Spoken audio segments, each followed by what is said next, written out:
Good evening po sa lahat.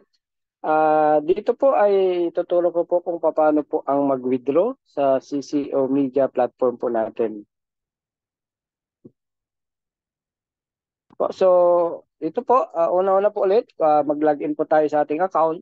So, yan po yung login page natin. Lagyan lang po natin yung mobile number natin, saka yung password at yung verification code. Okay, tapos login po tayo. Okay po. So dito po, again so lahat po ng login natin ay may mga lumalabas na ganyan, mga pop-up notification.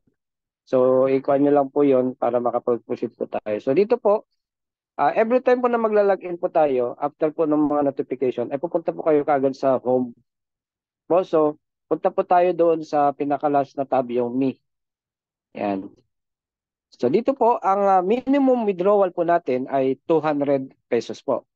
So kailangan yung balance mo na yung nakikita niyo pong 20 diyan, kailangan meron kang 220 para makapag-withdraw ka. Less than 220 po, hindi ka po makapag-withdraw. At ang withdrawal time po ay 10 a.m. hanggang 6 p.m. po. Monday to Friday. So Sabado at Linggo wala pong withdrawal. So pagdating ng alas 10 ng umaga ng Lunes, pwede ka na mag-withdraw hanggang alas 6 ng hapon ng Lunes. Ng hapon. So yun po yung withdrawal natin. Okay po. So bago ka mag-withdraw, kailangan i-check mo muna yung withdrawn account mo. Kung naka-bind na ba yung GCash account mo. So assuming po, GCash po yung gamit natin dito kasi yun po yung pinag-uusapan natin dito. So tignan mo rito sa withdrawn account. Ayan po, makita nyo yung GCash account sa Maya account. So yung GCash account, kailangan mo muna siyang i-bind.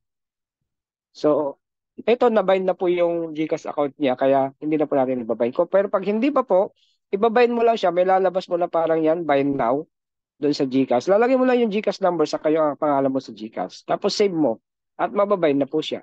Ganyan na po yung mag-appear. So assuming po, na-bind na po, tulad po nito, so mag-withdraw ka na po. So dito ka lang po sa withdraw. Yan, click mo na yung withdraw, at yun po yung minimum na 200. So 200 up to 200,000 pwede kang mag-withdraw. Pwede kang mag-withdraw ng 300, yan. Depende sa balance mo. So, halimbawa, ang balance mo is 340, dilagay mo lang dyan 300, yan. Okay? So, 330, yung i-debit niya doon sa account mo. So, yung 330 yung mababawas, pero yung 300 lang yung malilipat sa GCash mo. Tapos, submit mo na kagad. Okay po? So, pag sinabit mo na yan, at dito mo i-check yung withdrawal mo kung anong status na, dito sa withdrawal record. Yan. So kapag kasasubmit mo pa lang ay hindi pa yan success yung 200 yan, hindi pa success yan. At wala pa yung pangalan mo, wala pa yung account mo, ganyan. At saka yung arrival time yun ang hintay mo. Pag yung arrival time ay mayroon na, ibig sabihin ay dumating na sa GCash mo.